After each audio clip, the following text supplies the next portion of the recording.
My name is Marieke Adank and I'm from IRC.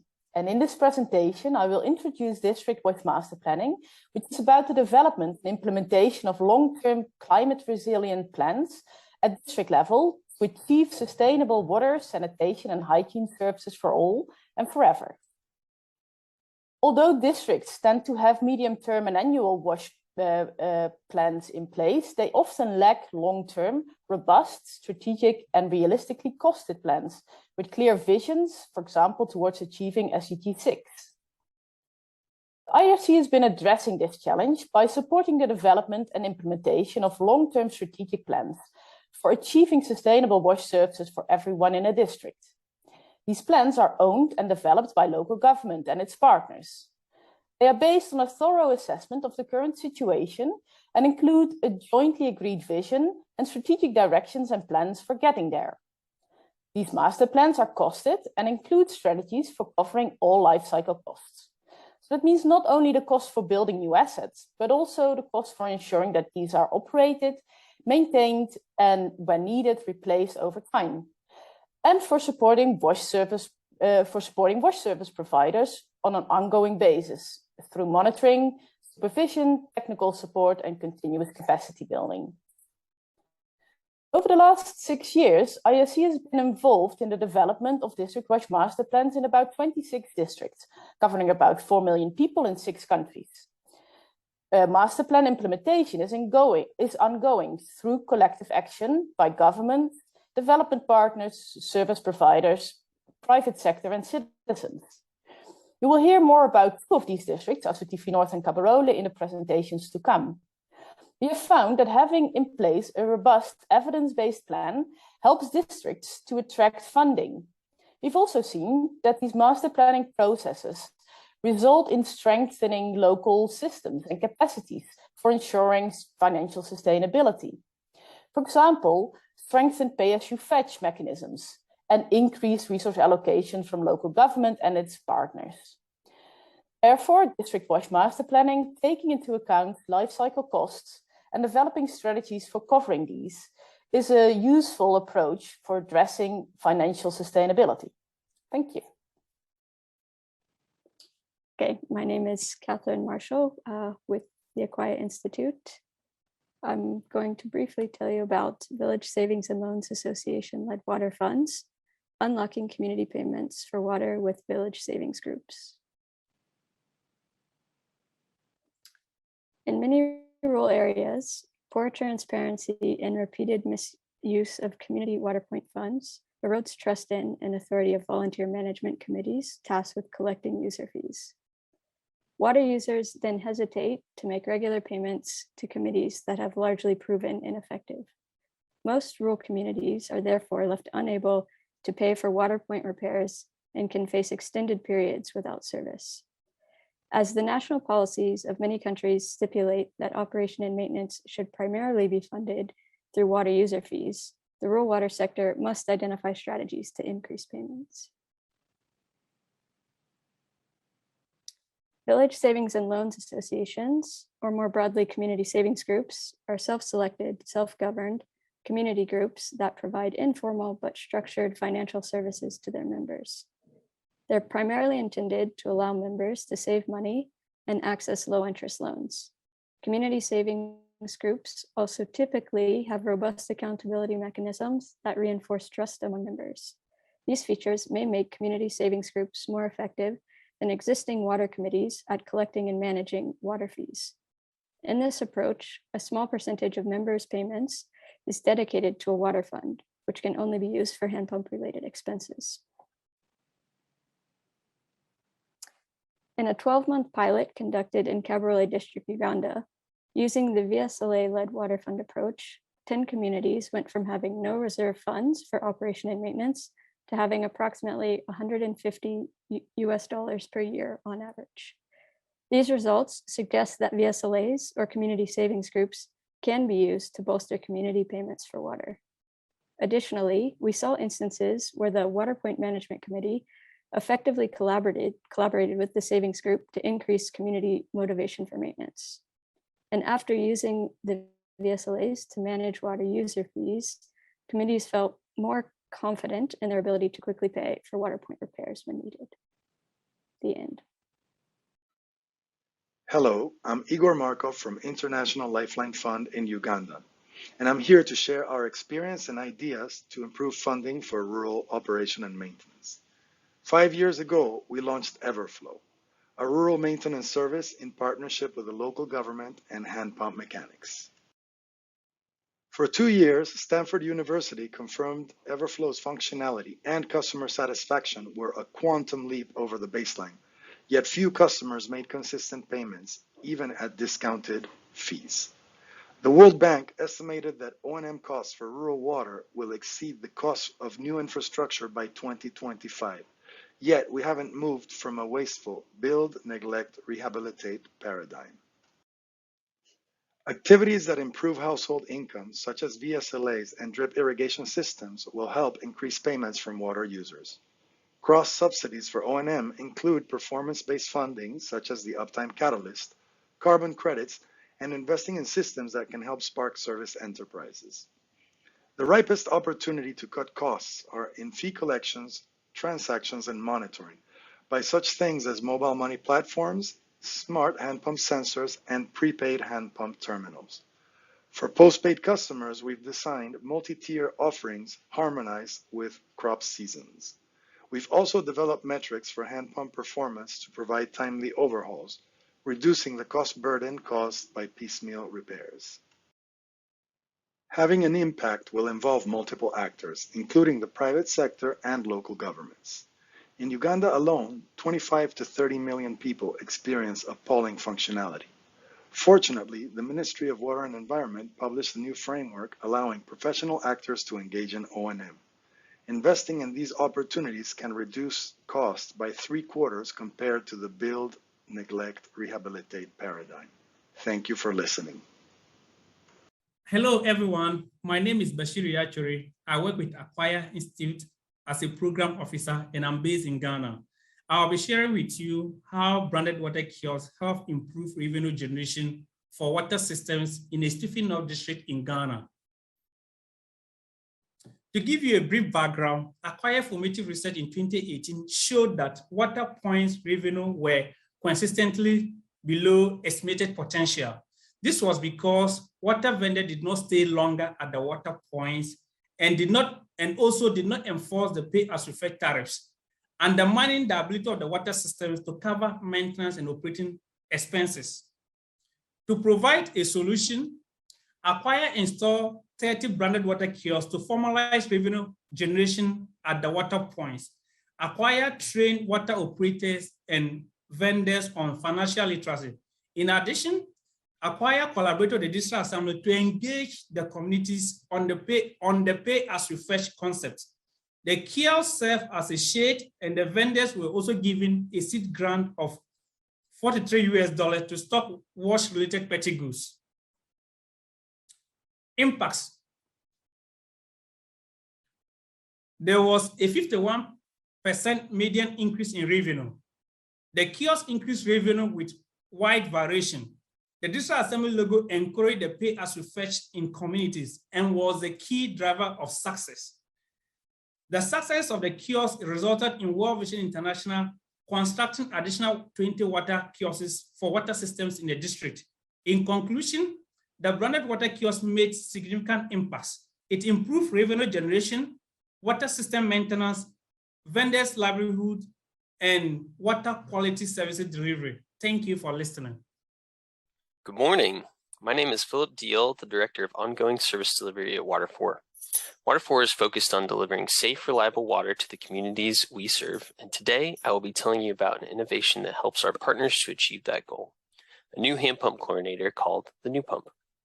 Although over 200 million people are likely relying on water from hand pumps in sub-Saharan Africa, there's no guarantee of safe water quality of these hand pumps. Water4, like others within this group, wanted to investigate what it would take to guarantee safe quality and whether or not that would increase the value of service to its customers. In order to test this theory, Water4 developed a prototype called the NewPump, an inline hand pump chlorinator that includes an erosion-based chlorine cartridge and a small sediment filter. The cost of the prototype was between $900 and $1,000. We are interested to test whether rural communities would be more likely to pay for hand pump maintenance if the water was treated. The product was piloted in 10 communities in the western region of Ghana, the 9-month independent study of performance by Acquia. Acquia's independent assessment surveyed 661 households.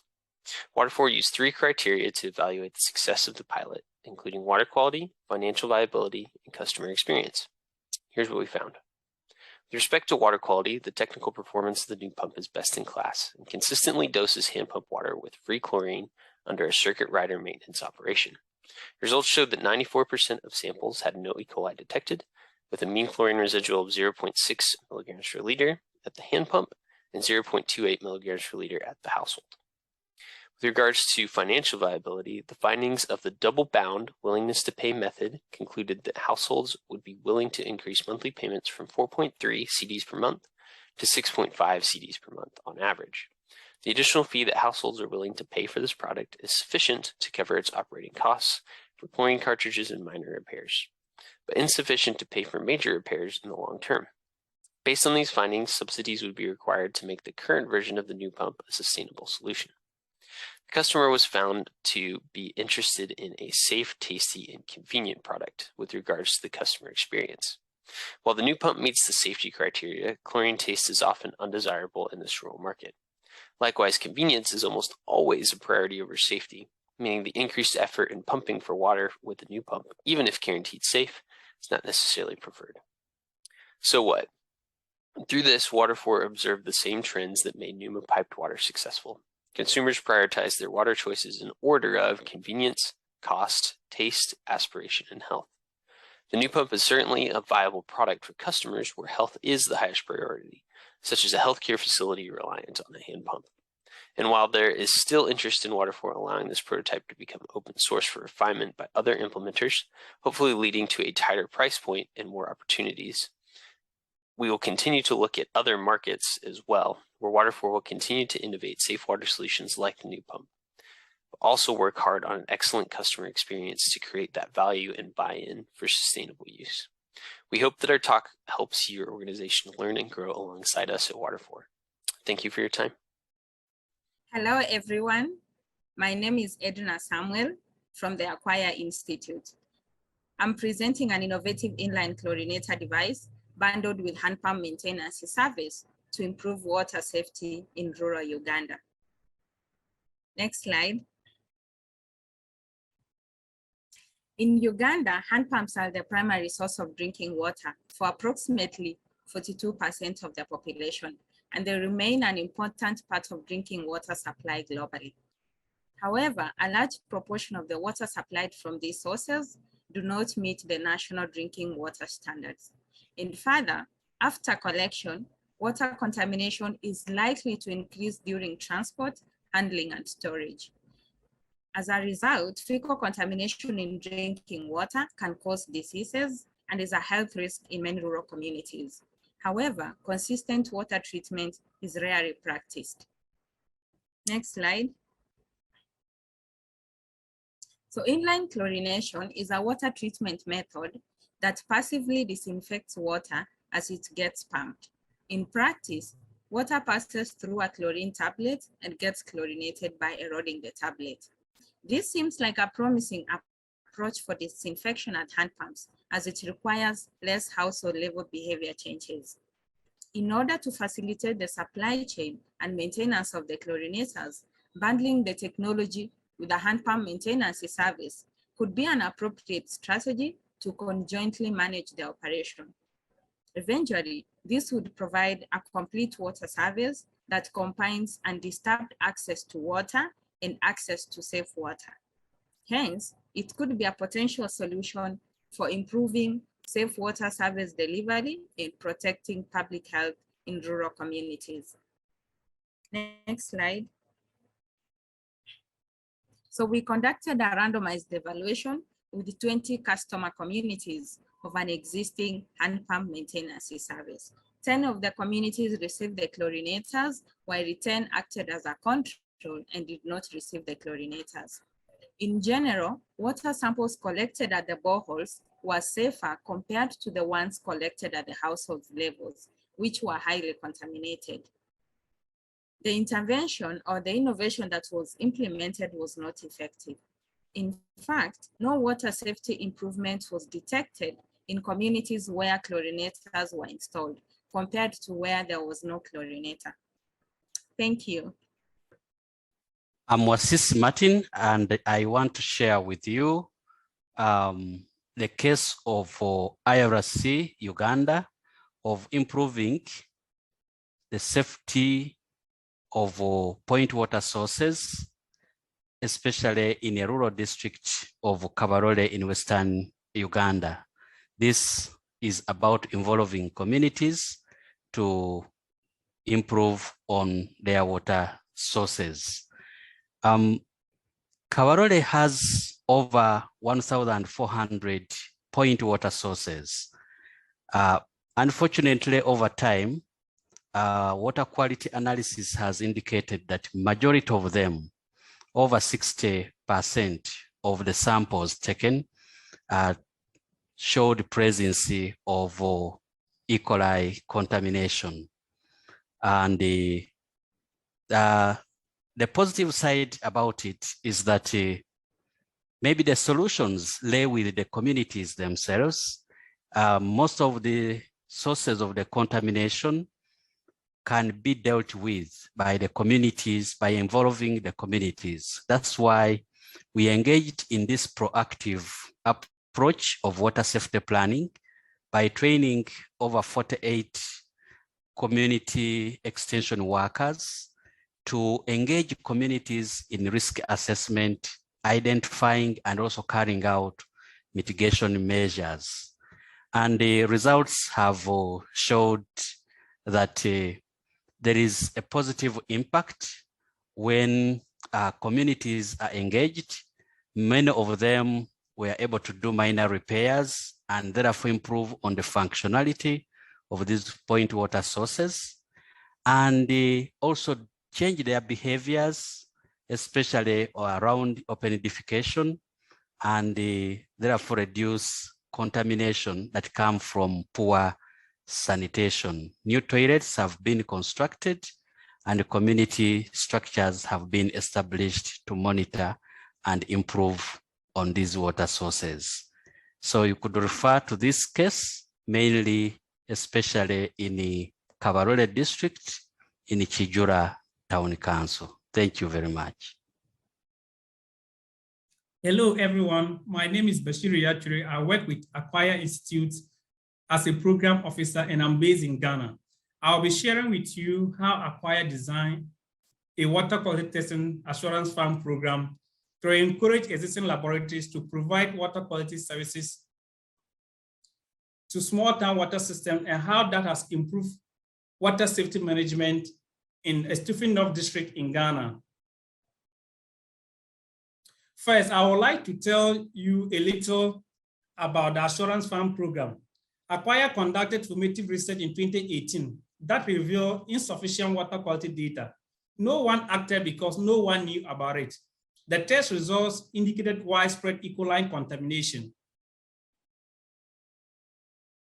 To provide a solution, in March 2020, Acquire established an agreement with the District Assembly, Ghana Water Company, a nearby laboratory, involving 10 water systems that serves approximately half of the district population. The laboratory conducts monthly testing. The assurance fund pays the lab in case the water system cannot pay. The defaulted water system pays the cost of testing plus a fine of 5% into the assurance fund at a later date. The results are communicated to the water operators and communities for action. It is important to mention that professionalizing water quality testing has been the entry point for a series of changes. To start with, water is now being treated. Revenue generation has improved and improved trust in the treated water systems. In conclusion, the assurance fund is a mechanism that promotes water quality testing whilst relying on existing actors and capacity. Thank you for listening.